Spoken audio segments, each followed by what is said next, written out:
நீலகிரி மாவட்டம் குன்னூரில் தற்பொழுது பருவமழை பொய்த்துள்ளது. இதனால் குன்னூரில் உள்ள நீர்நிலைகள் வறண்டு வருகிறது. குறிப்பாக நகராட்சியில் உள்ள 30 வார்டுகளுக்கும் குன்னூர் ரேலியா அணையிலிருந்து தண்ணீர் விநியோகம் செய்யப்படுவது வழக்கம். ஆனால் படிப்படியாக அணை வறண்டு தற்பொழுது 20 அடி வரை மட்டுமே தண்ணீர் இருப்பு உள்ளது.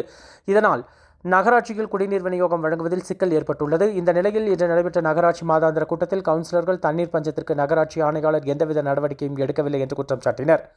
மேலும் பல இடங்களில் மின் மோட்டார் மூலமாக தண்ணீர் உறிஞ்சப்படுவதாகவும் அவர்கள் மீது கடும் நடவடிக்கை எடுக்க வலியுறுத்தியும் கவுன்சிலர்கள் வாக்குவாதத்தில் ஈடுபட்டனர்.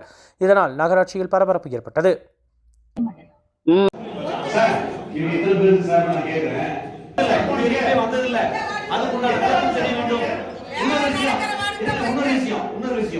இப்பொழுது நம்ம குன்னூர் நகராட்சியில கடுமையான குடிநீர் பற்றாக்குறை இருக்கு.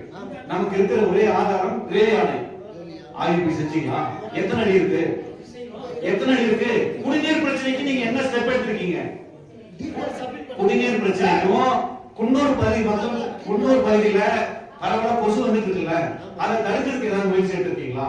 குடிநீருக்கு பிரச்சனை என்ன எடுத்திருக்கீங்க? நீங்க சொல்லுங்க.